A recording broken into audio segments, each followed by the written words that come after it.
እናውቃለን። ማንም ደግሞ እንደፈለገ የፈለገውን ነገር ማምለክም እንዳለበት እግዚአብሔር የሰጠው ነፃነት ስለሆነ እኛም አንጋፋም። ግን ኦርቶዶክሳዊ የሆነ ሰው በሙሉ ግን ስለ ራሱ ሃይማኖት መጀመሪያ ይሄ ነው። እያንዳንዱ ሰው የራሱን ሃይማኖት ጠንቅቆ ማወቅ አለበት። ይሄ ምንም የማያደራድር እውነት። የራስን ሳያውቁ ከሌሎች ጋራ በማስተባበያ በመስጠት በመሸፋፈን ምናምን ማስኬድ እሱ ፍጹም የሆነ ስህተት ነው የሚሆነው።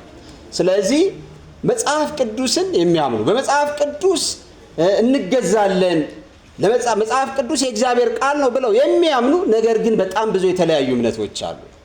ስለዚህ ከነዚህ ሁሉ እምነት የተለየ እንደሆነ ማወቅ ያስፈልጋል። ለዛም ቅዱስ ጳውሎስ አንዲት ሃይማኖት አንዲት ጥምቀት ብሎ ይናገራል። ስለ ትክክለኛዋ ስናወራ ነው አንዲት ናት የምንለው ትክክለኛዋን ሃይማኖት እንጂ በዓለም ላይ ብዙ እንዳሉ እናውቃለን። ስለዚህ ሃይማኖት ሃይመነ ከሚለው የግዕዝ ግስ የወጣ ነው። እሱ ማመን መታመን ነው። ሌላኛው አመን የሚለው ነው። እሱ እምነት ጽኑ ተስፋ የሚለውን ቃል ይይዛል ብለናል። ከዛ በኋላ ያየነው ነገር ቤተክርስቲያን ልጆቻት የምትመራበት የምታስተዳድርበት የምትመራበት የትምህርት ዘርፎች ናቸው። እነዚህ ብዙን አንድ ብለን በጣም ሶስት መሰረታዊ የሚባሉ አሉ። የመጀመሪያው ምንድነው ብለናል? ዶግማ ነው ብለናል። እሱ ሊለወጥ ሊቀየር ሊሻሻር የማይችለው የቤተክርስቲያን ትምህርት በድንግል ማርያም ላይ ያለን ጽኑ አቋም። ይሄም ድንግል ማርያም የአምላክ እናት ናት። አምላክም በድንግልና ጸንሳ በድንግልና ወልዳለች። ሕዝቅኤል እንዳለው በስተ ምስራቅ ወደ አለው ደጃፍ ወሰደኝ፣ ያ በር ተዘግቶ ነበር፣ ለዘላለም ምን ይላል? ተዘግቶ ይኖራል። የሰራዊት ጌታ እግዚአብሔር ምን ብሎበታልና? ገብቶበታልና፣ ወደፊትም ማንም አይገባበትም ማለት። ይህ ስለ ድንግል ማርያም ዘላለማዊ ድንግልና የተነገረ ለሰው ልጆች መዳን ድንግል ማርያም ምክንያት ናት። ቤዛዊት ዓለም ናት ስንል ለዓለም መዳን ነቢየ እግዚአብሔር ኢሳይያስም እንደነገረን እግዚአብሔር ዘርም ባያስቀርልን ኖሮ እንደ ሰዶም በሆንን እንደ ገሞራም ምን ባልን በመሰልን ነበር ይላል። ስለዚህ ዓለምን ለማዳን ክርስቶስ የመረጠበት ሰውን ለማዳን የመረጠበት መንገድ እርሱ ራሱ ሰው ሆኖ ስለኛ ሲል መከራን ተቀብሎ ሞቶ ተሰቅሎ ሞትን ድል አድርጎ ተነስቶ አርጎ እኛን ምን ብሎናል? ነፃ አውጥቶናል። አይደለም እንዴ? ይህ የማን ፈቃድ ነው? የእግዚአብሔር ፈቃድ። ማዳን አይቻለውም ወይ? ይቻለዋል። ግን እግዚአብሔር ሰውን ሊያድን የወደደበት መንገድ ይህ ነው። ይህም ደግሞ እግዚአብሔር ለኛ ያለውን ጽኑ ፍቅር ምን ይላል? ያስረዳል ይላል። ስለዚህ የማይሻሻለው የቤተ ክርስቲያን ትምህርት ዶግማ ይሰኛል። የፈለገ ሊሰበሰቡ ይችላል፣ በፍጹም። ስለዚህ መጽሐፍ ቅዱስ ሌሎቹም በዚህ በቅዱሳን ላይ ያለን አስተምሮ መጽሐፍ ቅዱሳዊ ስለሆነ እነዚህ ምንድናቸው? ዶግማ ናቸው። ማንም እየተነሳ ስለተቸ የሚቀየሩ አይደሉም። ሁለተኛው ምንድነው ብለናል? ቀኖና ምንለው ነው። እንግዲህ ቀኖና ልክ እንደ ዶግማ ሁሉ እሱም የግሪክ ቃል ነው። ስለዚህ የግሪኩ ቃል ካኖን ይላል። ሕግ ማለት ነው። መለኪያ ማለት ነው። መመጠኛ ማለት ነው። መስፈሪያ ማለት ቀኖና መለኪያ፣ መመጠኛ፣ መስፈሪያ፣ ሕግ፣ ደንብ፣ አሰራር ማለት ነው። እነዚህ ሁሉ ትርጓሜዎች አሉት። በአጠቃላይ ስለ ቀኖና ስናነሳ ስለምንድን ነው የምናነሳው ማለት ነው? ስለ ሕግ፣ ስለ ደንብ፣ ስለ ስነ ስርዓት ነው የምናወራው። ስለ መለኪያ ነው የምናወራው። ለምሳሌ የመጽሐፍ ቅዱስ ቀኖና ስንል የመጽሐፍ ቅዱስ ቁጥር ማለታችን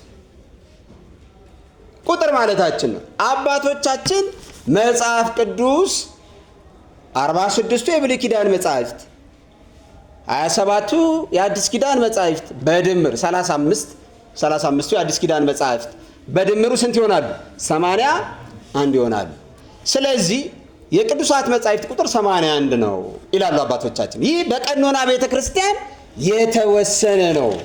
የተወሰነ ነው። ስለዚህ መለኪያ ነው ማለት ነው። መመጠኛ ነው ማለት ነው። ቁጥር ነው ማለት። ሌላኛው ቀኖና ቅጣትም ጭምር ነው። ለምሳሌ ሰው ንስሐ ይገባል። ከዛ በኋላ ካህኑ ምን ይሰጠዋል? ቀኖና ይሰጠዋል። ቀኖና ማለት ምንድነው? በዚህ አገባብ ምንድነው? ቅጣት ነው ማለት ነው በአገባቡ። ስለዚህ ቀኖና ቤተክርስቲያን ልጆቿን ከምትመራባቸው በዶግማ ናቸው ያልናቸው ነገሮች፣ ለምሳሌ ስርዓተ ቅዳሴ ዶግማ ነው ብለናል። በስርዓተ ቅዳሴ ውስጥ ካያችሁ በእያንዳንዱ ከቤተልሔም አንስቶ ለምሳሌ ከቤተ መቅደስ ወጥተው ወደ ቤተልሔም ሲሄዱ ራሱን የቻለ ምስጢራዊ ትርጉም አለ። ደወል ይደወላል፣ ቃጭል ይደወላል። ለምን ስንል ይሄንን ስርዓት መቀየር አይቻልም። እሱ ምስጢር አለው። ከቤተልሔም ተነስተው ድጋሚ ደግሞ ወደ ቤተ መቅደስ ሲገቡ አሁንም ደግሞ ደወል ይደወላል። እሱም ቁጥር አለው። ዝም ብሎ ደስ እንዳለው ደውል ደዋዩ አይደውልም። ያ ምስጢር አለው። እነዚህ ሁሉ በስርዓተ ቤተክርስቲያን ምን ተብለዋል? ተደንግገዋል። መልእክታት ሲነበቡ በቅዳሴው መካከል በአራቱም ማዕዘናት ልኡካኑ በተለያየ መንገድ ሰራዩ ዲያቆን፣ ንፍቁ ዲያቆን፣ ሰራዊ ካህን፣ ንፍቁ ካህን፣ ሰራይ ማለት ዋናው ማለት እነዚህ ሁሉ መልእክታትን ሲያነቡ በተለያየ አቅጣጫ ቆመው ያነባሉ። ይሄ ራሱን የቻለ ምስጢር አለው። ደስ ወዳለው መጽሐፍ ቅዱስን፣ ወንጌልን፣ መልእክታትን ከፍቶ ማንበብ አይቻልም። ይሄ በምን ተደንግጓል? በቀኖና ቤተክርስቲያን ተደንግጓል። ለኛ ስርዓተ ቤተክርስቲያን ስላልተማርን ነው እንጂ በዚህ ወጥተው በምስራቅ ወጥተው በምዕራብ ሲገቡ ፊቱን ወደ ምዕራብ መልሶ ሲጸልይ መልሶ ወደ ምስራቅ ሲዞር ይሄ ሁሉ በቀኖና ቤተክርስቲያን የተደነገገ ስለሆነ ማንም መጥቶ የራሱን ስርዓት እዚህ ቤት ውስጥ መስራት በፍጹም አይችልም። ይሄ 3000 ዓመት አባቶቻችን በቀኖና ስለሰሩት ስለደነገጉት እያንዳንዱ በዚህ ስርዓት ውስጥ ያልፋል። ግድ ነው። በቃ ይሄ የነቃው ነኝ የበቃው ነኝ ብሎ የራስን አስተሳሰብ መግለጽና ይህ ጉለት አለበት ይህ መሻሻል አለበት የሚባል ነገር የለም ቤተክርስቲያናችን ውስጥ። ታዲያ መጽሐፍ ቅዱስ ሁሉም ነገር በአገባብና በስርዓት ይሁን ይላል ቅዱስ ጳውሎስ በአንደኛ ቆሮንቶስ መልእክቱ ምዕራፍ 14 ቁጥር 40 ላይ ሁሉ ነገር ይላል በአገባብና በምን ይሁን? በስርዓት ይሁን። እግዚአብሔር በስርዓት እንድንሄድ ይፈልጋል።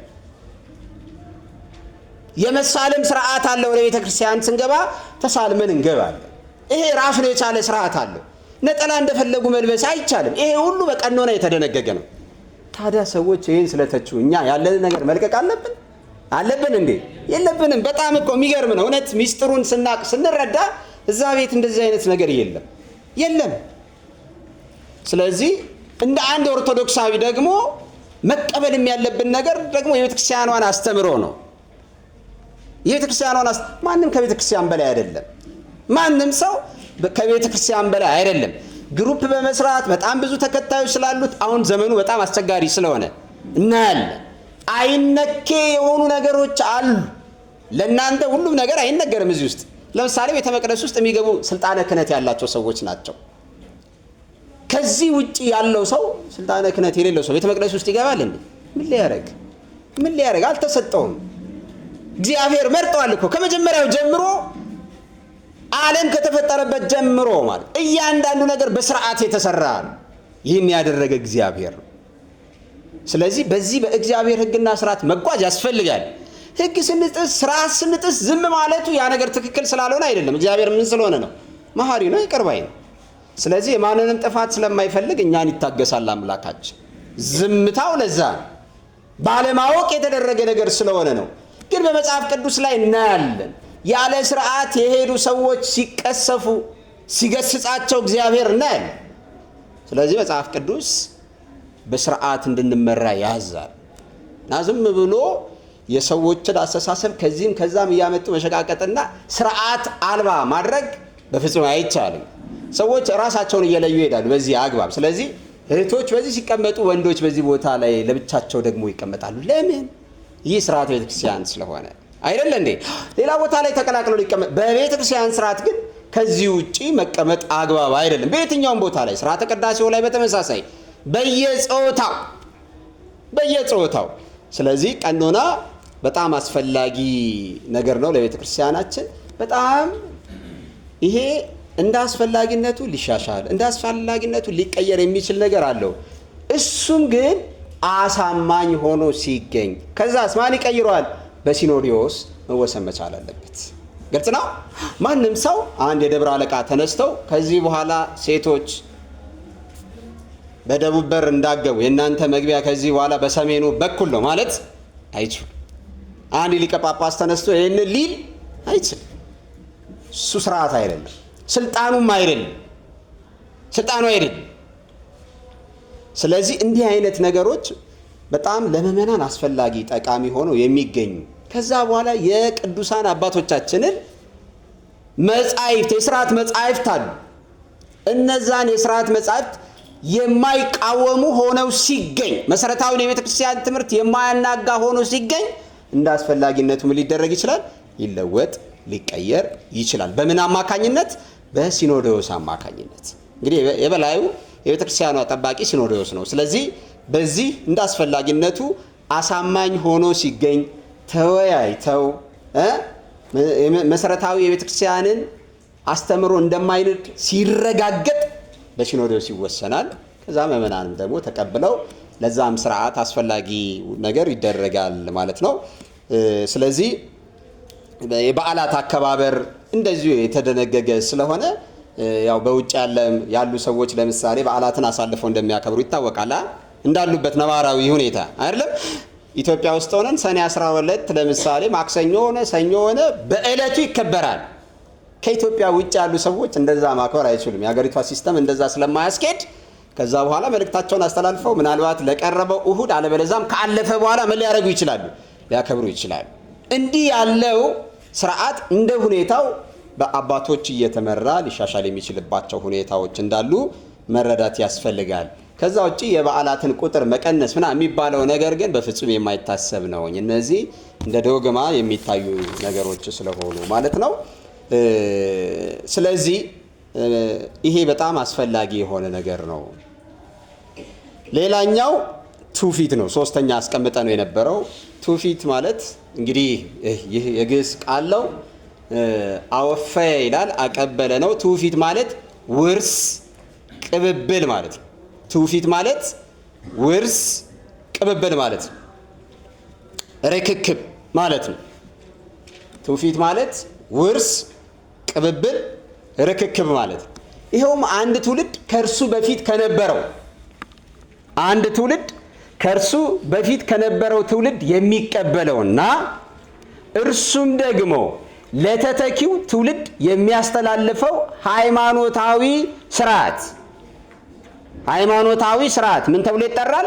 ትውፊት ይባላል። አንድ ትውልድ ከእርሱ በፊት ከነበረው ትውልድ ምን የሚለው የሚቀበለው የሚወርሰው ማለት ነው። እኛ ወርሰን ነው ተቀብለን ከማን? ከአባቶቻችን። ስለዚህ እኛም ደግሞ ይህንኑ እምነት ተቀብለን ደግሞ ሳንበርስ ሳንከልስ ለተተኪ ትውልድ ለልጆቻችን እናስተላልፋለን። ይሄ ምን ይባላል? ትውፊት ይባላል።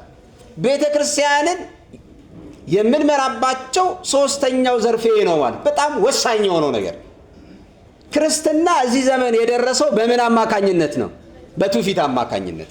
ኦርቶዶክስ ቤተ ክርስቲያን ስርዓት ይበዛል ይላሉ። አይ አረጀች ናት ይላሉ። አዎ ስርዓት አለ፣ በደንብ ይበዛል። ስርዓቷ ሁሉ ግን መጽሐፍ ቅዱሳዊ ነው። ስርዓቷ በሙሉ ሰማያዊ ነው። መጽሐፍ ቅዱስን ትምክህት አይደለም ያለ ትውፊት። እንግዲህ ትውፊት አንድ ትውልድ ከእርሱ በፊት ከነበሩት የሚቀበለው እርሱም ደግሞ ለተተኪው ትውልድ ምን የሚያደርገው ነው ብለናል? የሚያስተላልፈው ነው ብለናል። መጽሐፍ ቅዱስን የእግዚአብሔር ቃል ነው ብሎ ያለ ትውፊት መቀበል አይቻልም። ይቻላል? አይቻልም። እንዴ በተለያየ ዘመን በተለያየ ጊዜ የተለያየ ሀገር የነበሩ ሰዎች የጻፉት መጽሐፍ ከሄኖክ አንስተን ራዕየ ዮሐንስ የተጻፈበት ጊዜ ላይ ስንሄድ እኮ የ4000 ዓመት ልዩነት አለ። እነዚህን ሰዎች የሚያስተሳስረው የእግዚአብሔር መንፈስ ነው። መንፈስ ቅዱስ ያለ ትውፊት መጽሐፍ ቅዱስን እንኳን የማን ቃል ነው ብሎ መቀበል አይቻልም። የእግዚአብሔር ቃል ነው ብሎ መቀበል በፍጹም አይቻልም። በትውፊት ካገኘናቸው ነገሮች መካከል አንደኛው ይሄ ነው። መጽሐፍ ቅዱስ ራሱ በትውፊት የመጣ በትውፊት የተገኘ የመጽሐፍ ቅዱስ ጸሐፍት ደግሞ ትውፊትን የሚቀበሉ ነበሩ ይላል። መጽሐፍ ቅዱስን የጻፉ ቅዱሳን ሰዎች ምንን ይቀበላሉ? ትውፊትን ይቀበላሉ። ይህን እናያለን። ምዕራፍ ቁጥር እየጠቀስን ከተለያየ ቦታ ላይ ማለት። ስለዚህ ይሄ በአንድ ጊዜ የተጻፈ እንዳልሆነ እናውቃለን። መጽሐፍ ቅዱስ ጥናት ትማራላችሁ፣ በዚህኛው እንትን ላይ ትማራላችሁ። ስለዚህ የበለጠ እዛ ላይ በደንብ የምታገኙት ነው የሚሆነው። እኔ ተወሰነ ላንስ መጽሐፍ ቅዱስን ያለ ትውፊት መቀበል ስለማይቻል ማለት እና በዚህ በኦሪት ዘፍጥረት ምዕራፍ 4 ላይ ስትመለከቱ የአቤልና የቃየን መስዋዕት ማቅረብን እንመለከታለን። እግዚአብሔር ወደ አቤልና ወደ መስዋዕቱ ተመለከተ ይላል። ሁለቱም መስዋዕት አቅርበዋል። አቤል እግዚአብሔር ንጹሕ ባሪ ነው ብሎ ለእግዚአብሔር ንጹሕ የሆነውን ነገር አቀረበ። ቃየን ደግሞ የእኛ ዘመን አይነት ሰው ብልጣብልጥ የሆነ ሰው ነው። እግዚአብሔር አይበላው ምን ያደርጋል አሁን ብሎ አሰስ ገሰሱን ለእግዚአብሔር መስዋዕት አድርጎ አቀረበ። እግዚአብሔር ወደ ማን ተመለከተ? ወደ አቤልና ወደ መስዋዕቱ ተመለከተ ይላል። አቤል ይሄንን የመስዋዕት አቀራረብ ከማን አየው ሲባል ከአባቱ ተመለከተ። ሲጀመርም ደግሞ መስዋዕትስ ደግሞ ለምን ማቅረብ አስፈለጋቸው የሚለውን ጥያቄ ደግሞ መለስ እኮ ያስፈልጋል። ለምንድን ነው ሁለቱ መስዋዕት ያቀረቡት አቤልና ቃየን? ምንድን ነው ጥያቄያቸው? እዚሁ መጽሐፍ ላይ ስናነብ አቤል እና ቃየን እንግዲህ ወንድማማቾች ናቸው። ቃየን በወንድሙ ላይ ተቆጥቶ ወንድሙን አቤልን ምን አረገው? ገደለው ይላል። ቃየን ይላል ምን አረገ? ሚስት አገባ፣ ጸነሰችም ሚስቱ ይላል። ከየት መጣች? መጽሐፍ ቅዱስ የሚነግረን አቤልና ቃየን እንደነበሩ ነው። እዚሁ መጽሐፍ ላይ ምዕራፍ 4 ላይ ስንመለከት ማንና ማን አሉ ነው? አዳም ሔዋን አሉ። ከዛ በኋላ አቤልና ቃየን። ከዛ በኋላ ግን ምን ይላል? ቃየን ሚስቱን አወቃ፣ ጸነሰችም ይላል። ከየት መጣች ይቺ ሴት? መልስ የለም። መጽሐፍ ቅዱስ 66 ነው የሚል ሰው አሳየኝ በሉት። ከየትም ሊያመጣት አይችልም ይችን ሴት ከየትም። ስለዚህ ምን መቀበል ያስፈልጋል ማለት ነው? ትውፊትን መቀበል ያስፈልጋል። ቁጥር 17 ላይ ቃየንም ከእግዚአብሔር ፊት ወጣ፣ በኤዶምም አንጻር ባለችው ኖድ በምትባለው ምድር ኖረ። ቃየን ሚስቱን አወቃት ይላል። ቁጥር 17 ላይ ጸነሰችም፣ ሄኖህንም ወለደች ይላል። የሁለቱ ልጆች መጀመሪያ መስዋዕት ማቅረብ ያስፈለገበት ምክንያት አቅሌማና ሉድ የሚባሉ መንታዎች ነበራቸው። መንታ እያደረገ ነው የወለደው። ታዲያ የቃየን መንትያ ቆንጆ ናት፣ ውብ ናት፣ መልከ መልካም ናት። የአቤል ደግሞ በዛው አንጻር ከዛች ጋር ስትነጻጸር መልከኛ አልነበረችም፣ ደምግባት አልነበራትም። ስለዚህ አዳም ጋብቻቸውን ማራራቅ ፈለገ፣ መንትዮች ስለሆኑ። የቃየንን መንትያ ለማ ለአቤል፣ የአቤልን መንትያ ለማ ለቃየን አደረገ። ቃየን በልቡ ለምን ገደለውስ ብላችሁ አትጠይቁም እንዴ? ለምን ሊገድለው ፈለገ?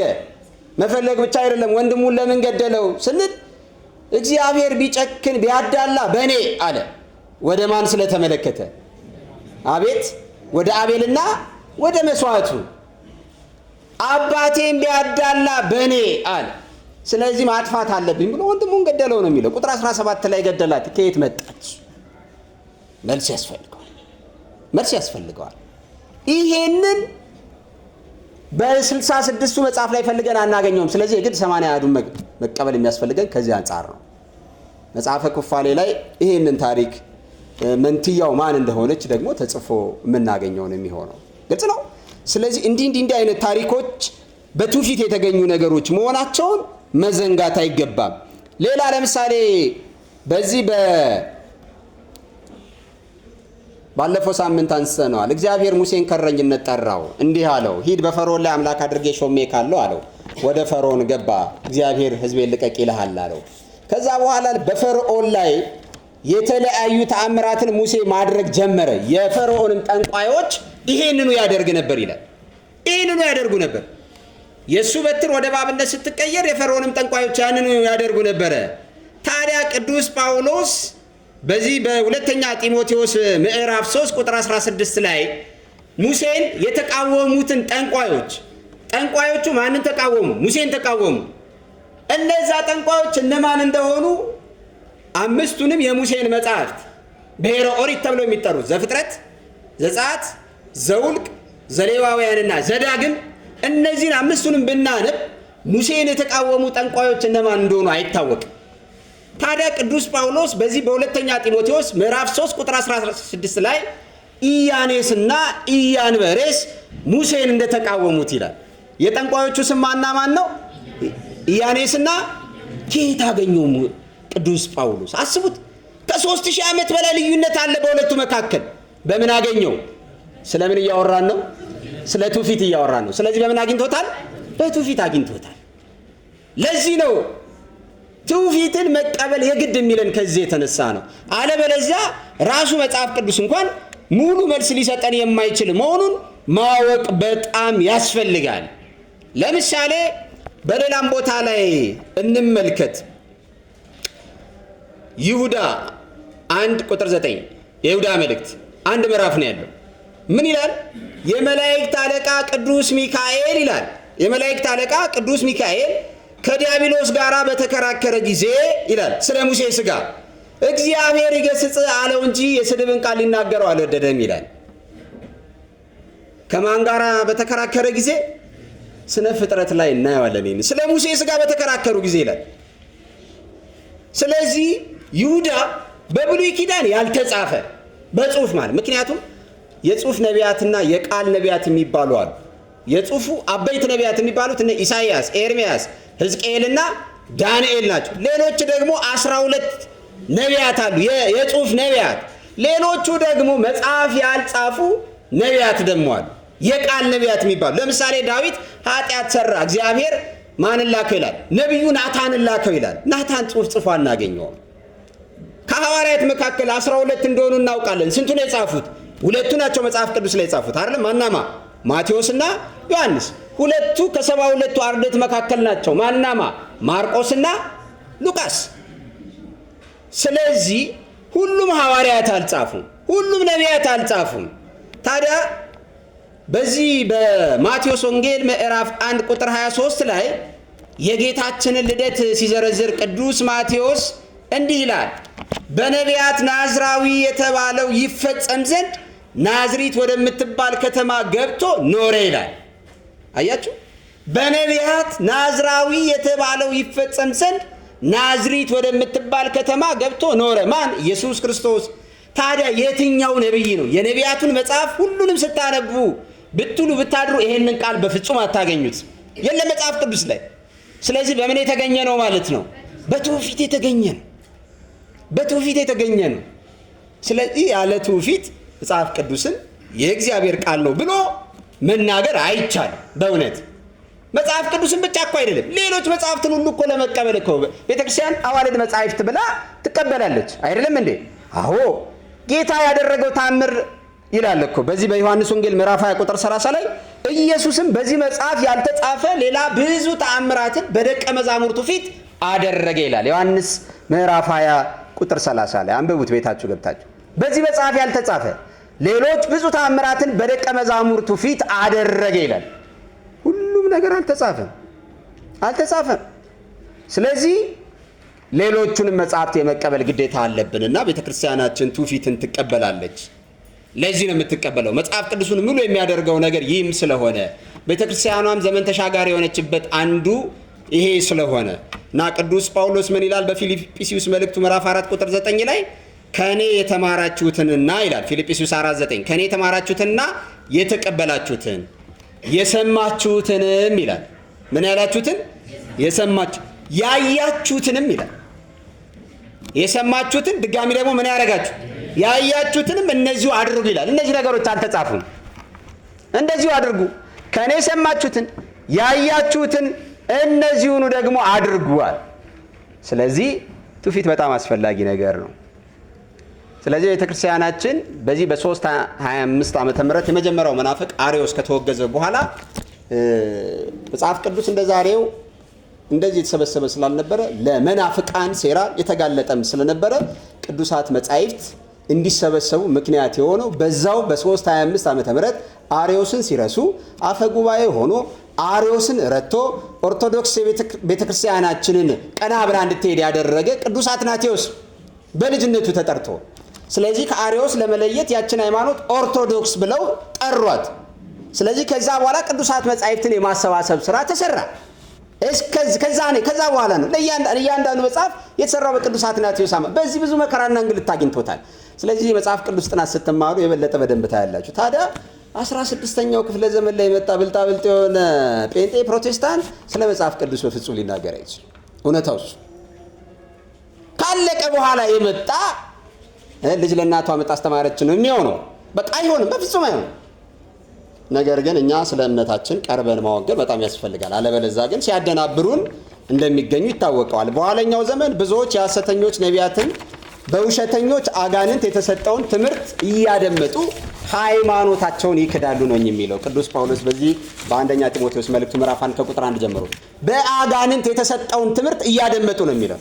ስለዚህ የእግዚአብሔርን ድምፅ መለየት በጣም ያስፈልጋል ማለት ነው። ስለዚህ እዚሁ የቴሌግራም ገጹ ላይ ጥያቄውን ስላያያዝኩላችሁ የምዕራፍ 1 ጥያቄን በዚሁ እዛው ላይ ትመለከታላችሁ ማለት ነው።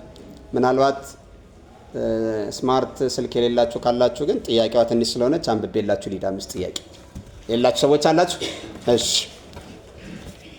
የመጀመሪያው ያው የእውነት ሐሰት ጥያቄ ነው። ተራ ቁጥር 1 ምዕራፍ 2 ሀለወተ እግዚአብሔር ሀለወተ እግዚአብሔር የእግዚአብሔር መኖር ሀለወተ እግዚአብሔር የእግዚአብሔር መኖር። በዚህ ምዕራፍ ስለ እግዚአብሔር መኖር እንማራለን። ሀለወ ኖረ ነው። ሀለወተ እግዚአብሔር ስንል ደግሞ የእግዚአብሔር መኖር ማለት ነው።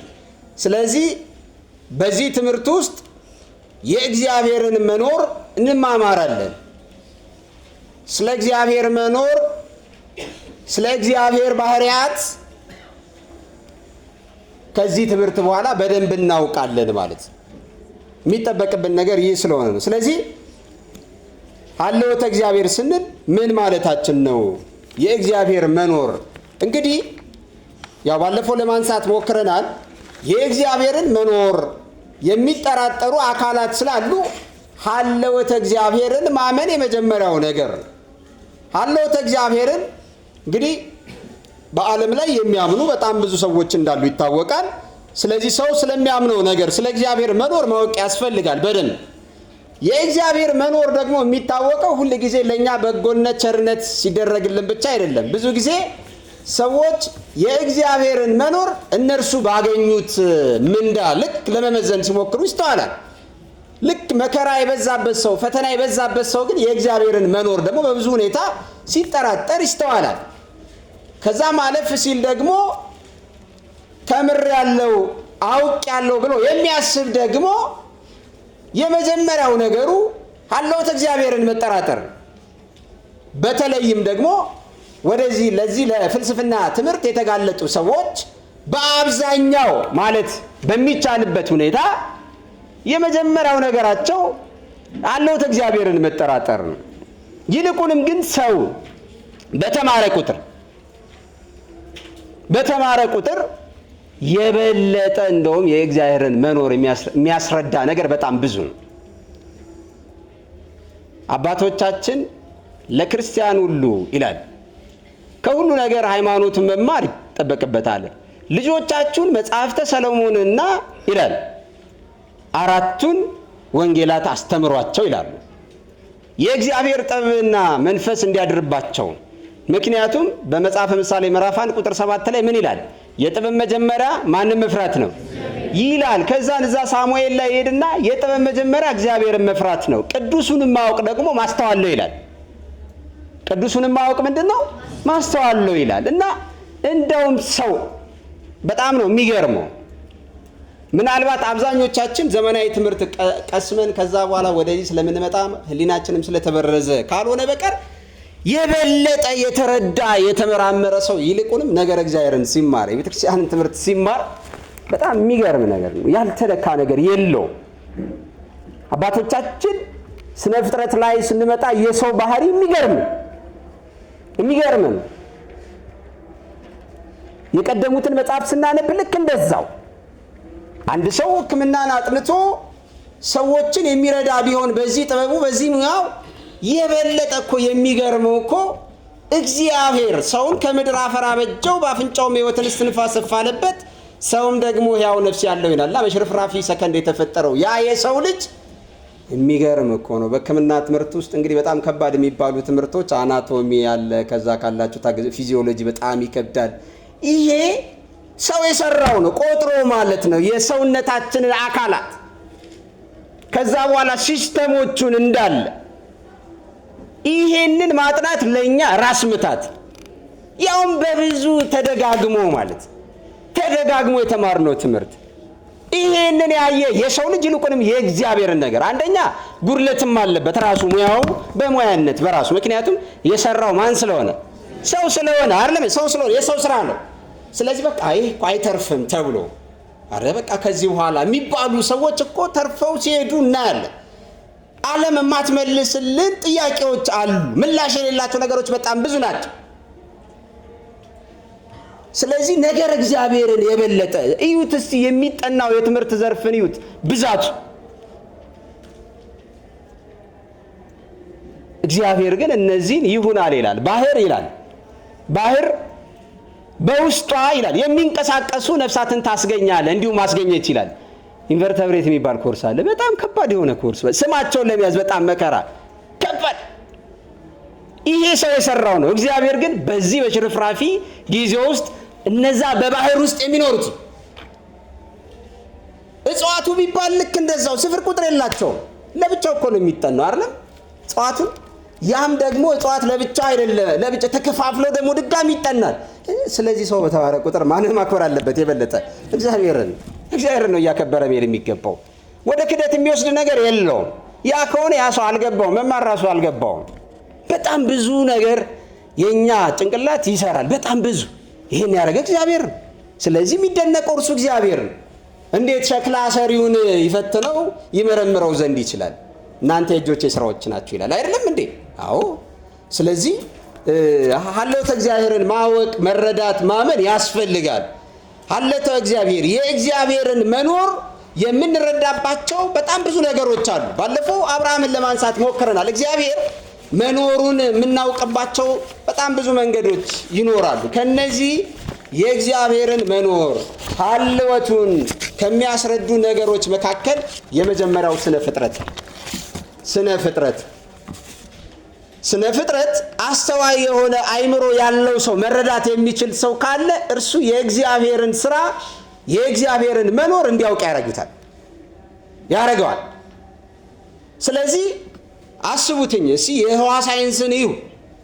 በጣም ለመረዳት ሁሉ በጣም አስቸጋሪ ከሚባሉ የዘመናዊ ትምህርቶች መካከል አንደኛው ነው። ሰው አጥንቶ ያልጨረሰው ነገር መርምሮ ያልጨረሰው ያልጠነቀቀው ነገር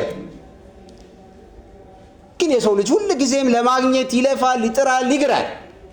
ታዲያ እነዛ የማንን መኖር ያስረዳሉ? የእግዚአብሔርን መኖር ያስረዳሉ። ቤተክርስቲያን እናያለን በኋላ ላይ ስነ ፍጥረት ላይ ስንመጣ 20 ዓለማት የሚባሉ አሉ። እኛ ስንማር 9 ነበሩ ፕላኔቶች፣ አሁን ወደ 11 ምናምን አካባቢ ተጠግተዋል። ገና ዓለም ያልደረሰባቸው ያላወቃቸው በጣም ብዙ ነገሮች አሉ። ስለዚህ እግዚአብሔርን መኖር ከምንረዳባቸው ነገሮች መካከል አንደኛው ስነ ፍጥረት ጊዜውን ጠብቆ አስቡትኝ ያለምንም መዛነፍ ማለት ነው። ለመዛነፉም ምክንያት ዓለም ራሱ ስትሰጥ እኮ አይደለም የአየር መዛባት ከሆነ ለዚህ ሁሉ ምክንያቱ ማን ነው? የሰው ልጅ አይደለም እንዴ? የሰው ልጅ ክረምት ጊዜውን ጠብቆ በጋ ጊዜውን ጠብቆ ይመጣ። አስቡት እግዚአብሔር ጥበቡ በጣም ድንቅ። በእናት ማህፀን ተጠብቆ የሰው ልጅ 9 ወር ከ5 ቀን የአብዛኛውን ስለምንይዝ ተጠብቆ እግዚአብሔር በጥበብና በሞገስ ያ ልጅ ይህን ዓለም እንዲቀላቀል የሚያደርግበትን ሂደት ተመልከቱት፣ ዑደቱን ተመልከቱት። ስለዚህ ስነ ፍጥረታትን ማየት መረዳት መመርመር ከቻልን የእግዚአብሔርን መኖር በደንብ አድርገው ያስረዱናል። ለዚህ ነው አብርሃምን ታሪክ ባለፈው ስላነሳን መጨረሻ ላይ መርምሮ ፀሐይ የሚያገኘው እሷን በጨለማ ስትሸነፍ አያት። ከዛ በኋላ ምን አለ አብርሃም? የፀሐይ አምላክ ተናገረኝ፣ የፀሐይ አምላክ ተናበበኒ ብሎ ተናገረ። ተገለጥልኝ የፀሐይ አምላክ። ፀሐይን የፈጠረ እንዳለ እርሱ ተረዳ። ስለዚህ ለዛ ነው አብርሃም አበ ብዙሃን የሚባሉ ለሃይማኖት ቀዳሚ የሆነ ሰው ነው አብርሃም። እምነቱ በጣም ጽኑ ነው፣ የተፈተነ ነው። ለእግዚአብሔር ያለውን እምነት ልጁን በመሰዋት አስቡት። ሲያገኘው አብርሃም እርሱ እኮ 100 ዓመት ሞልቶታል። ሳራ 90 ዓመት ሞልቷታል።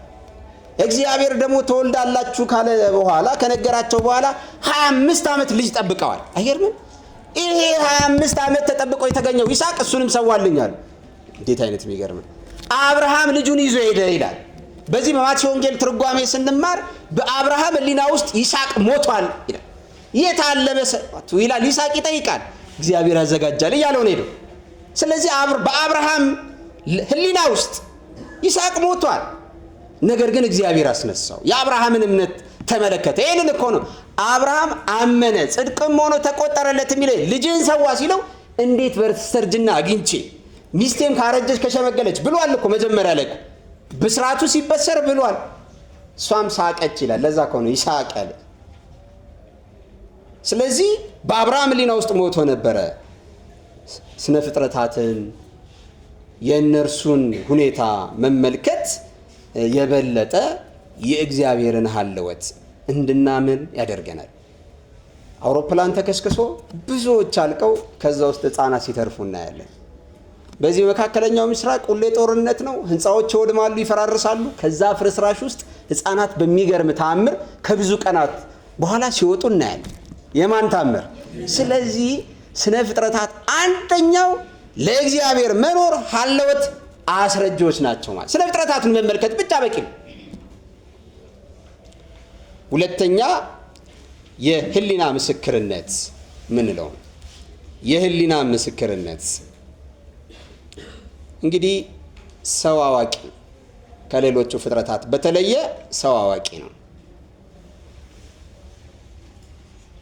እንደ እውነቱ ከሆነ የሰው ልጅ እግዚአብሔር አምላክ በአርአያውና በአምሳሉ የፈጠረው ስለሆነ ህሊናውን በአግባቡ የሚጠቀም ከሆነ እግዚአብሔር አምላክነትን እንኳን ሳይቀር ያጎናጸፈው ነው፣ ያከበረው ነው። ሌሎቹ ፍጥረታት በሙሉ ፍጥረታት በሶስት መንገድ ነው በሐልዮ የተፈጠሩ አሉ። ጨለማ በሐልዮ የተፈጠረ ነው፣ ምንም አላለም እግዚአብሔር። ብርሃን ይሁን አለ፣ ብርሃን በነቢብ በመናገር የተፈጠረ ፍጥረት። እጽዋት በመናገር የተፈጠሩ ናቸው። እንስሳት እንደዛው።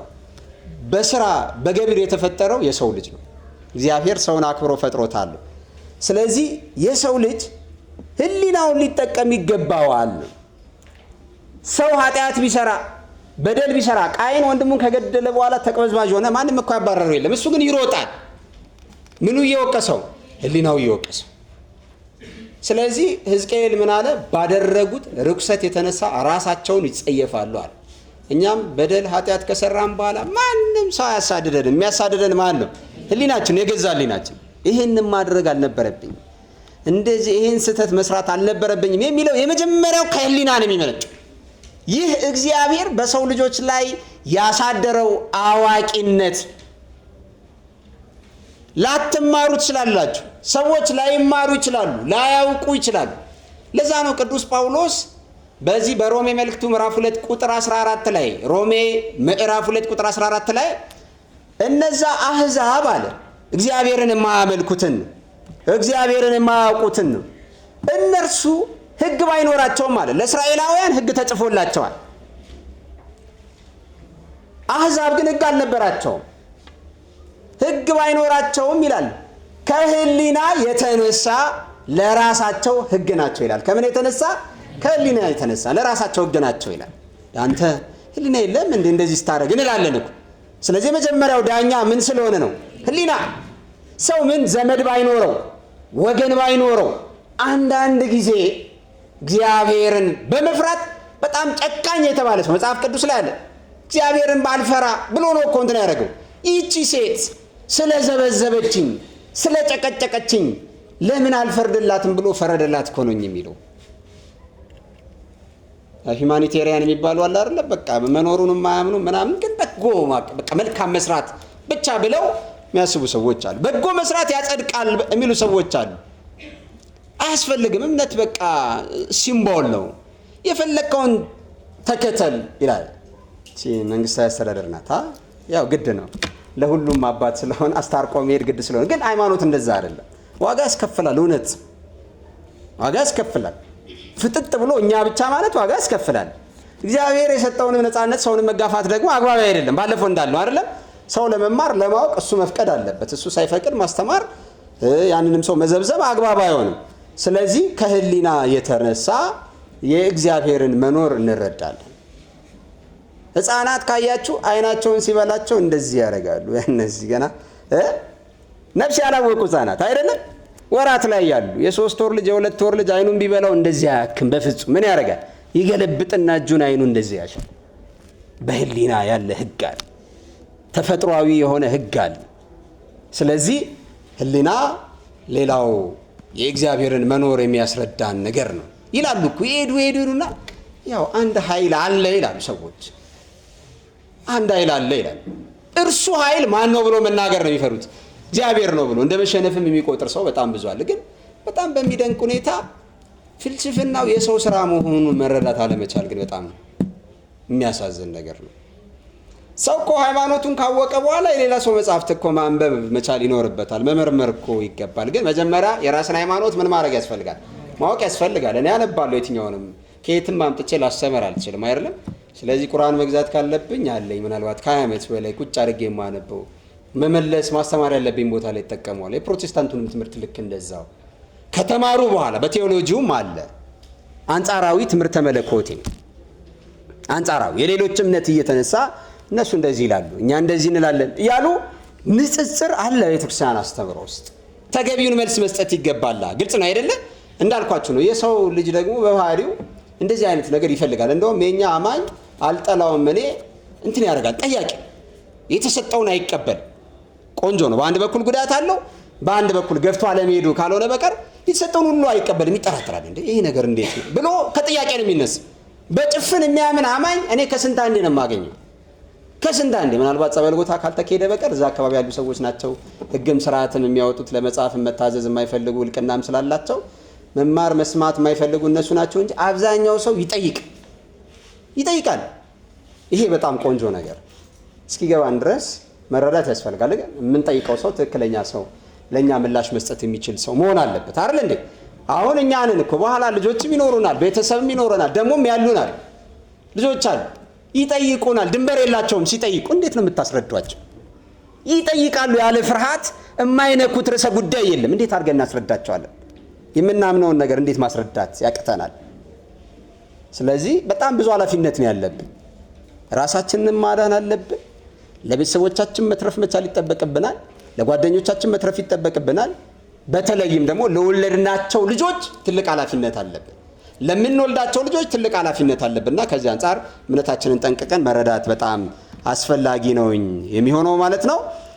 ሌላው የሰው ልጆች የተፈጥሮ ዝንባሌ ነው። ሶስተኛው ሀልዎተ እግዚአብሔርን ከሚያስረዱ ነገሮች መካከል የሰው ልጆች የተፈጥሮ ዝንባሌ። ይሄ ምን ያሳያል መሰላችሁ? በዓለም ላይ ያለ ሃይማኖት የኖረ ህዝብ የለም። የሰው ልጆች የተፈጥሮ ዝንባሌ። ይሄ ማለት ምን ማለት ነው? ሰዎች ደካሞች ናቸው። ድካም ይስማማናል። ጉድለት አለብን።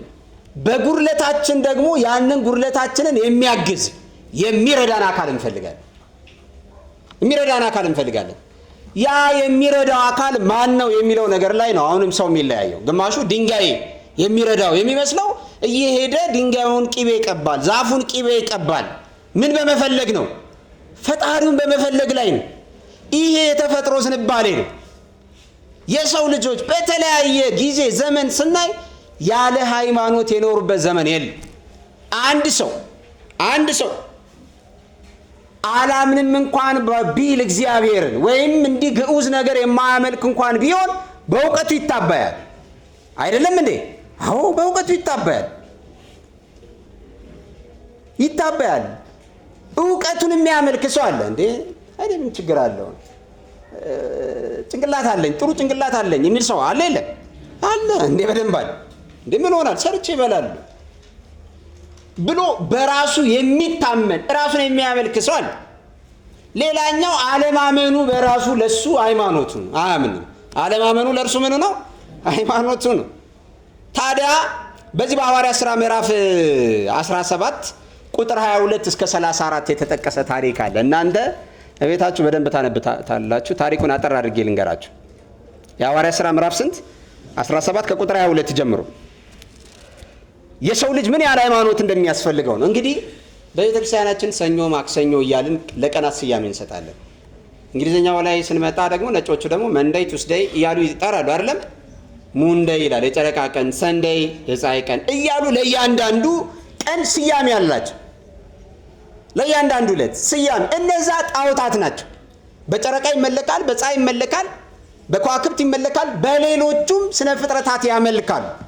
የሐዋርያት ሥራ ምዕራፍ 17 ከቁጥር 22 ጀምሮ ታዲያ ቅዱስ ጳውሎስ በአቴና ሲያስተምር መቼስ ይላል መጽሐፍ ቅዱስ የግሪክ ሰዎች ይላል አይሁድ ምልክትን ይሻሉ ይላል።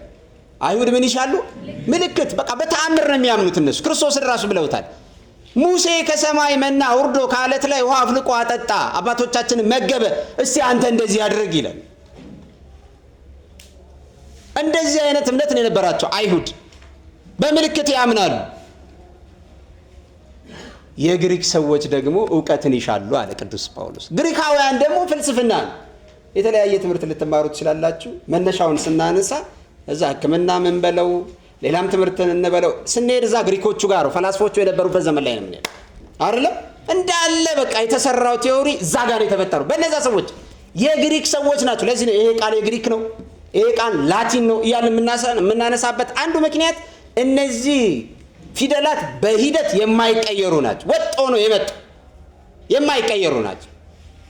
ስለዚህ ረጅም ዘመን ተጉዘው መጥተዋል እና የግሪክ ሰዎች ፍልስፍናን በጣም ይወዱ ስለነበረ ቅዱስ ጳውሎስ ሲያስተምር ሌሎችም እነዚህ ሰዎች አሉ በዚህ አሪዮስፋጎስ በተባለ ቦታ ላይ ሲያስተምር እነዚህ ሰዎች አዳዲስ አማልክትን ያስተምራሉ ብለው እውቀት ፍለጋ መጡ ይላል። ቁጭ ብለው ሲያዩ ቅዱስ ጳውሎስ ሲያስተምር በጣም ተገርመው ይሰሙት ነበር ይላል እና ለጣዖታቱ በሙሉ ስያሜ ተሰጥቶ ለአንደኛው ግን ለማይታወቅ አምላክ ይላል።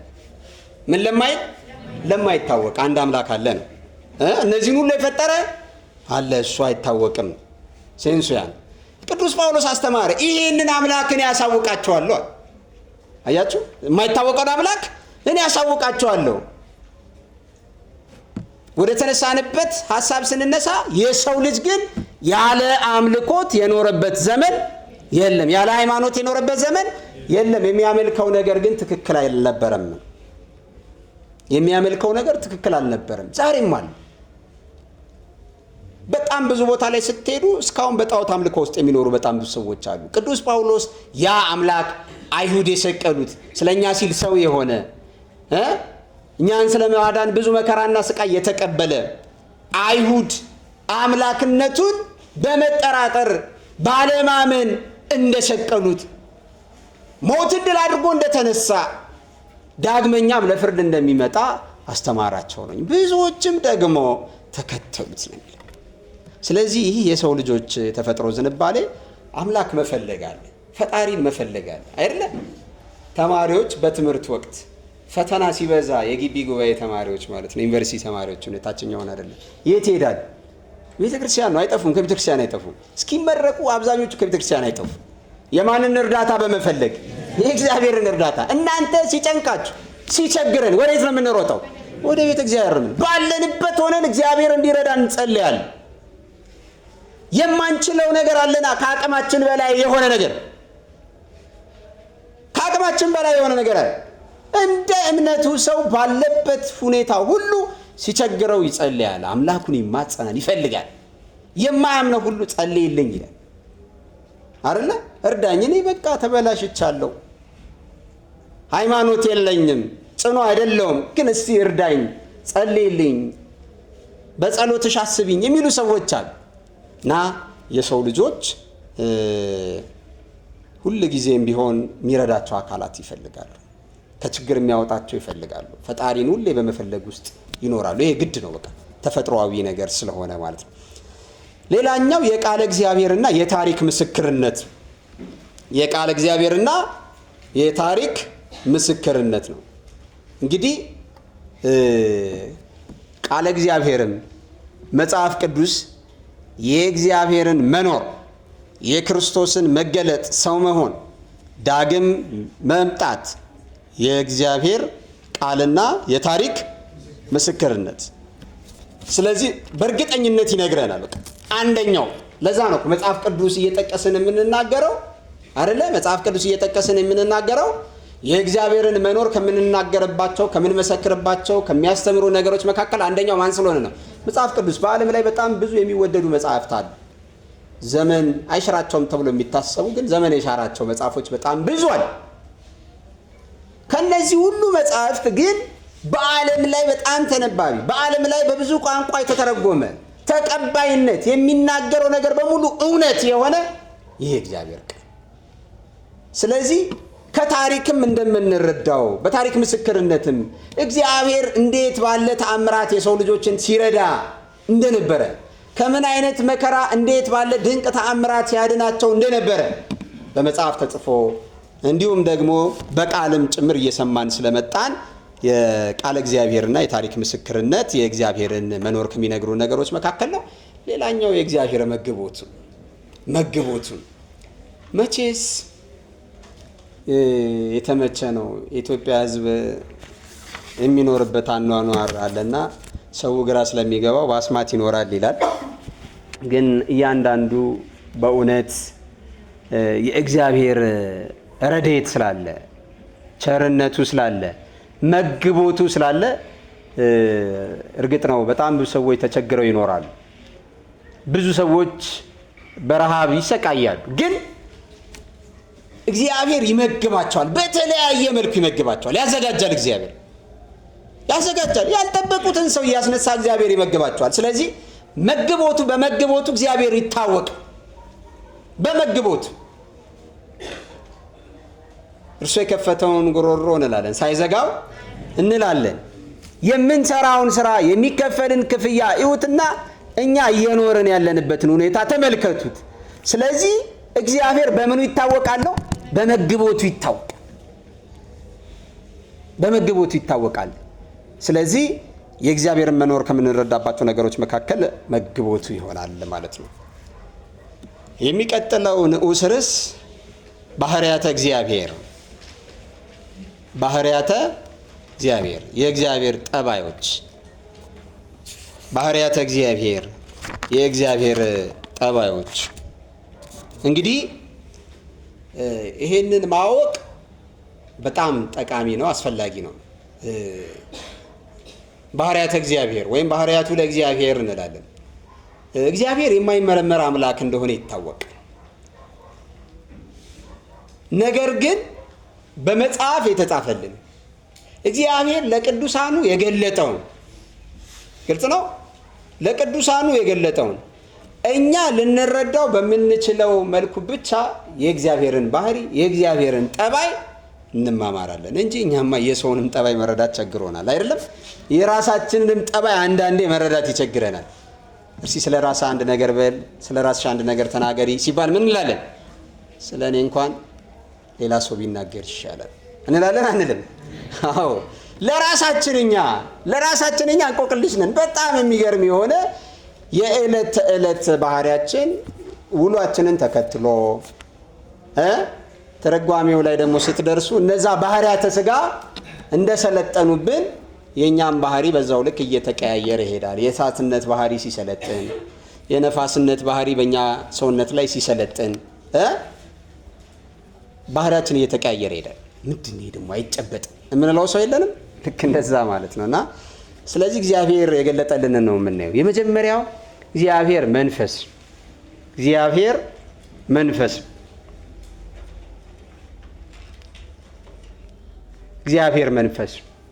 እግዚአብሔር መንፈስ ነው ስንል ምን እያልን ነው?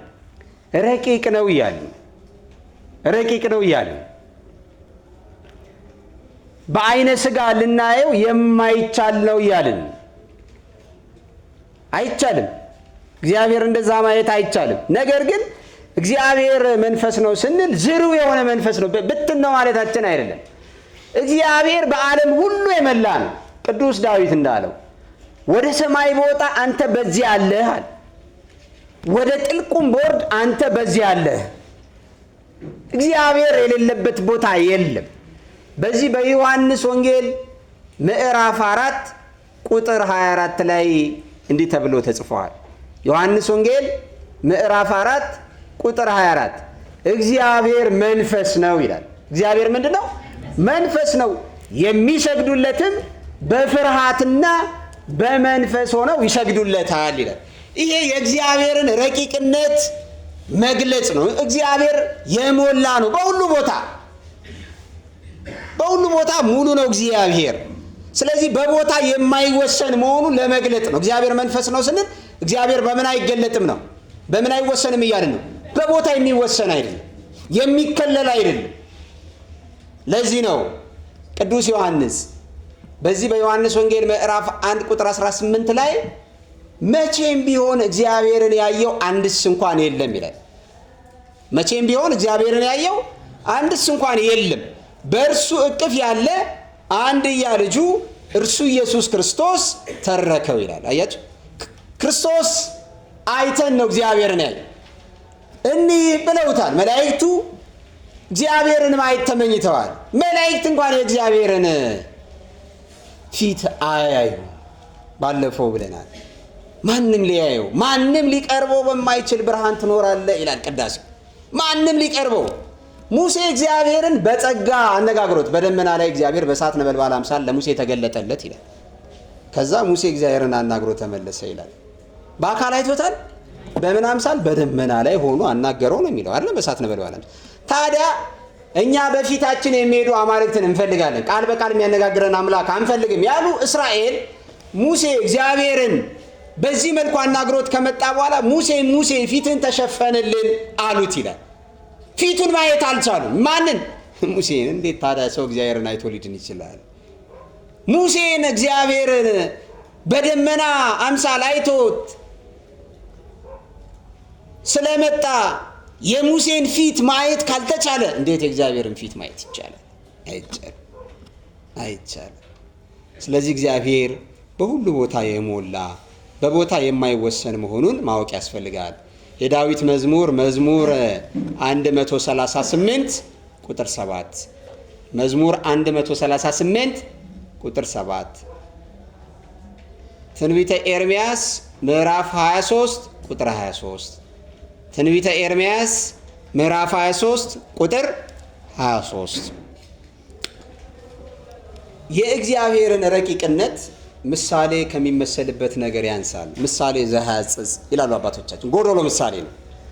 በዚህ ዓለም ካለው ነገር ሁሉ ይላል፣ በዚህ ዓለም ካለው ነገር ሁሉ የሰው ልጆች ሐሳብ ይረቃል ይላል። ይታያል አይታይም? ሐሳብ ምንድን ነው? ረቂቅ ነው። በዚህ ዓለም ካለው የሰው ልጆች ሐሳብ ይልቅ መላእክት ይረቃሉ ይላል። ቅዱሳን መላእክት ይረቃሉ። አገልጋዮቹን የእሳት ነበልባል የሚያደርግ ይላል መጽሐፍት ይላል። መናፍስት ናቸው፣ ረቂቅ ናቸው ቅዱሳን መላእክት። ከሰው ልጆች ሐሳብ መላእክት ይረቃሉ። ከመላእክት ደግሞ አስተሳሰባቸው ይረቃል ይላሉ አባቶቻችን። በዚህ አክሲማሮስ በተባለው የሥነ ፍጥረት መጽሐፍ ላይ የመላእክት አስተሳሰብ ይረቃል። ከመላእክት አስተሳሰብ ደግሞ እግዚአብሔር ይረቃል። የእግዚአብሔር ረቂቅነት እንደ አምባ እንደ ተራራ ነው ይላል። ይሄ ለሰው ልጆች ለማስረዳት ያክል ነው። ግልጽ ነው። እንደዛ ነው አይደል? አክቹዋል እሱ ነው ማለት አይደለም። ስለ ፕሮቶን ኒውትሮን ምናምን ነገር ሰምታችሁ ታውቃላችሁ? ትንሹ እኮ ያ ጫፍ ላይ ያለው የእርሳስ ቲፕ ጫፉ ላይ ያለው ዲጂታል በሆነው በጣም ማግኒፋይ በሚያደርግ ማይክሮስኮፕ ሲታይ በዛ ሌቭል ላይ ምን ያህል ትልቅ እንደሆነ ከአንድ ስታዲየም የሚገስፍ አካል ያለው እኮ ነው። ለሰው ግን ያቺ ነገር ረቂቅ ናት፣ ኢንቪዚብል ነው አይደል? አይታይም ተብለን የተማርነው እውነት። በጣም ታግዘን በቴክኖሎጂ ብናየው ያቺ ጫፍ ላይ ያለችው የዛን ያክል ግዝፈት አላት። ስለዚህ ረቂቅ ነው። እንደ ቸርነቱ እግዚአብሔር የገለጠልን ብቻ የምንማር ይሆናል። የማይመረወር ነው እግዚአብሔር፣ አይመረመርም፣ ስውር ነው። ግልጽ ነው። እንዳወቅ ነው በቸርነቱ የማይመረመር ስውር ነው። ራሱን የሚገልጥ ደግሞ ክሱት ነው። ለወደዱት ደግሞ እግዚአብሔር ይገለጣል። በተለያየ በጸጋ ይገለጣል፣ በረድኤት ይገለጣል፣ በበረከት ይገለጣል። እግዚአብሔር በተለያየ መንገድ እግዚአብሔር ራሱን ይገልጣል። እግዚአብሔር እንደ አቅማችን በቋንቋችን ልክ እንጂ የምንገልጠው እንደ እግዚአብሔርነቱ ልንገልጠው አንችልም። የምንገልጽበት ይሄ የምንማርበት የምንነጋገረው ቋንቋ ነው። የተጻፈው በእኛ አስተሳሰብ ትክክል ነው። በመላእክት ቋንቋ እንኳን ቢነገር፣ በእነሱ የአስተሳሰብ ደረጃ እንኳን ቢነገር ይህንን ነገር መረዳት አይቻልም። እየተነጋገረን ያለ ነው እኛን ሊገባን በሚችል መልኩ ብቻ። ግልጽ ነው አይደለ? ሊገባን በሚችል በቃ ድንበር አለ። በዚህ በስርዓተ ትምህርት ውስጥ እኮ እድሜን ቤዝድ አድርጎ የተቀረጸ ስርዓተ ትምህርት ነውና ዝም ብሎ እየደበላለቁ መማር የለም። አይደለም እንዴ? አንደኛ ዓመት ላይ የምትማሩትን ትምህርት አምስተኛ ዓመት ላይ ወይም ደግሞ አራተኛ ዓመት ላይ ሁለተኛ ዓመት ላይ አትማሩም። አለው ራሱ ሂደቱን ጠብቆ መሄድ መቻል ይኖርበት። እሱም ልኬት አለ። በቃ መጠን ለእያንዳንዱ እንደሚያስፈልገው ነው የሚሰጠው። በዓለምም እኮ እንደዛ ነው። አዎ። ስለዚህ ከቃላት በላይ ነው እግዚአብሔር፣ ከቃላት በላይ ነው። ይሄ ሁል ጊዜ በእኛ ውስጥ መምጣት መቻል። ስለ ቅዱሳን ስንናገር ቃላት የፈቀዱልን ያክል እኛ የገባንን ያክል ነው እንጂ ይሄ ብቻ ነው ማለት እንዳልሆነ መረዳት በጣም ያስፈልጋል። የዳዊት መዝሙር 101 ቁጥር 25 መዝሙር 101 ቁጥር 25 ሁለተኛ እግዚአብሔር ቅዱስ። እግዚአብሔር ምንድነው? ቅዱስ ነው። እንግዲህ ቅዱስ ማለት ልዩ ማለት፣ ክቡር ማለት፣ የተለየ፣ የተመረጠ፣ የተከበረ ማለት። ቅዱስ ማለት ልዩ፣ ክቡር ማለት አይደለም? ቀደሰ ይላል ስርወ ገጹ። ለየ፣ አከበረ፣ መረጠ ማለት። ቅዱስ ስንል የተለየ፣ የተመረጠ፣ የተከበረ ማለታችን። ቅዱሳን ስንልስ የተለዩ፣ የተመረጡ፣ የተከበሩ ማለታችን ነው። ታዲያ አሁን የቋንቋው ኃይል እዚህ ጋር ነው የሚገለጸው። ቅዱስ ሚካኤል ብለን ቅዱስ እግዚአብሔር እንላለን። ቅዱስ ነው ስንል እግዚአብሔር ቅድስናን ከማንም ያላገኘው ማለታችን። ቅድስና የባህሪ ገንዘቡ ነው። ለቅድስናው አስገኚ የለውም እያለን ግልጽ ነው። እግዚአብሔር ምንድነው? ቅዱስ ነው። እግዚአብሔር ቅዱስ ነው ስንል ቅድስና የባህሪ ገንዘቡ ነው። ቅድስናን ከማንም አላገኘውም እያለን። ቅዱሳንን ግን ቅዱስ ብንል ለዚህ ቅድስና አስገኘዋለሁ። አስገኙ ማን ነው? እግዚአብሔር። ቅዱሳንን ቅዱስ የሚለውን ስያሜ እንዲሰጣቸው ምክንያት የሆነው እርሱ እግዚአብሔር።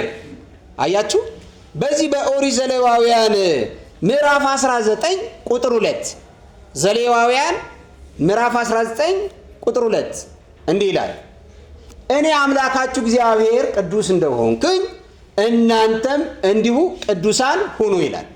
አያችሁ፣ እኔ አምላካችሁ እግዚአብሔር ምንድን ነኝ? ቅዱስ ነኝ። እናንተም ደግሞ ምን ሁኑ? ቅዱሳን ሁኑ። እግዚአብሔር ቅዱስ ነው ስንል ከማንም ያላገኘው ለባህሪው ርኩሰት የማይስማማው ነው እያልን፣ ቅዱሳን ግን መጽሐፍ እንደሚል ጻድቅ 7 ጊዜ ይወድቃል 7 ጊዜ ይነሳል ይላል። ለቅድስናው አስገኝ ያለው እርሱ እግዚአብሔር ነው። ለቅድስናው የመገኛ ጊዜ አለው። መቼ የሚለው ጥያቄ አለ አይደለም እንዴ? አዎ፣ መቼ እንደተገኘ ያ ቅዱስ ከተወለደበት፣ ቅዱሳን መላእክት ከተፈጠሩበት ዕለት መነሳት ይቻላል። እግዚአብሔር ግን አልፋና ኦሜጋ ፊተኛውም ኋለኛውም እርሱ ነው። ዘመን የማይቆጠርለት የዘመናት ጌታ እርሱ ነው። ብርሃናትን የሰራ እንግዲህ ፀሐይ፣ ጨረቃ፣ ከዋክብትን ተጠቅመን ነው ምን የምንሰራው? ጊዜ የምንሰራው አይደለም እንዴ? አዎ፣ እነዚህን ፈጠረ። ትልቁን ብርሃን በቀን አሰለጠነው፣ ትንሹንም በሌሊት አሰለጠነው። አንድ ቀን ነው ብርሃን ሆነ፣ ጨለማ አንድ ቀን ሆነ ይላል መጽሐፍ ቅዱስ አይደለም እንዴ? ፀሐይን የፈጠረ ማን ነው? ጨረቃን የፈጠረ ማን ነው? የዘመናት የጊዜ ባለቤት ማን ነው? ስለዚህ ለእርሱ ምን አይቆጠርለትም? ዘመን አይቆጠርለትም ማለት ነው። አያችሁ። ስለዚህ ቅድስና የባህሪ ገንዘቡ ነው እያልን አጠር አድርገን እንሂድ እና እግዚአብሔር ቅዱስ እና ቅዱስ የሚል ስም ለልጆቻችሁ ባታወጡ መልካም ይሆናል። አስማተ እግዚአብሔር ላይ እናያለን እና ትንሽ የባህሪ እንግድፈት አለባቸው እነዚህ ልጆች። ቅድስና ለእግዚአብሔር ብቻ ስለሆነ ልጆቹንም ማህበራዊ ተጽዕኖን በጣም ከፍ ያለ ነው። አንተም ብሎ ቅዱስ ያለ ሰው በሙሉ ልጆቹን ወደማይሆን ነገር ስለሚገፋፋቸው ብዙ ጊዜ በዚህ ስም የሚጠራ ሰው በጣም የባህሪው ግድፈት በጣም የጎላ ነውና ስምም ስናወጣ እንደ ክርስቲያን እያነጻጸሩ እያጣመሩ ማውጣት ስለሚቻል የእግዚአብሔርን ቸርነት የእግዚአብሔርን ረድኤትነት የተደረገልንን ነገር ሊገልጥ በሚችል መልኩ ስም ማውጣትን የሚገባ ነው የሚሆነው። ቀጥሎ ከሃሌ ኩሉ ወይም ሁሉን ቻይ የሚለው አለሽ ኤልሻዳይ የሚለው ስም ይህ በእውነቱ ለእግዚአብሔር ብቻ የሚስማማ ስም አይደለም። ከሃሌ ኩሉ ወይም ደግሞ ሁሉን ቻይ ኤልሻዳይ ነው። ኤልሻዳይ ለእግዚአብሔር የሚሳነው ነገር የለም ይላል ኢዮብ ምዕራፍ 42 ቁጥር 2 ላይ ለእግዚአብሔር የሚሳነው ነገር የለም፣ ምንም ነገር የለም። ይህ በእግዚአብሔር ዘንድ ይላል። እንዴት ይሆናል አይባልም። እግዚአብሔር እምነቱን ይስጠን። በእውነት ለሁላችንም የእግዚአብሔርን ኃይል የእግዚአብሔርን ረድኤት በረከት የምናምንበትን እግዚአብሔር አምላክ ጥበብ ለሁላችን ያድልልን። በጣም እኮ በእውነት ክርስቲያኖች እኛ እኮ አብዛኞቻችን አደጋ ውስጥ እኔን ጨምሮ ማለት መላምት ውስጥ ነው የምንገባው። መላምት ፍጹም የሆነ እምነት በእኛ ውስጥ የለም። ስለዚህ እግዚአብሔር ግን የሚሳነው ነገር እንደሌለ ግን ማወቅ ያስፈልጋል። ለዚህ የእመቤታችንን ከቅዱስ ገብርኤል ጋር የነበራትን ንግግር እንመልከት። እዚህ ሉቃስ 1 ቁጥር 37 ላይ የሉቃስ ወንጌል ምዕራፍ 1 ቁጥር 37 ላይ ምንድን ነው የሚለው?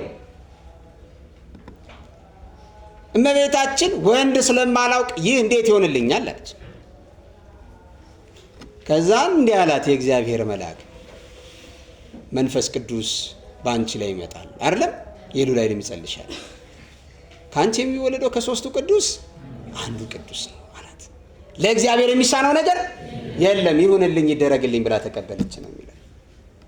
የሆነ ወቅት ላይ ሲራገብ ሰምታችኋል። አጥንት አብሶ ምናምን ከመጣ ከአዳም እንዲህ ከሆነ ምናምን እንዲህ ያሉ ሰዎች ለመመራመር ሲሞክሩ እናያለን። አይዟችሁ ስልካችሁን አጉ።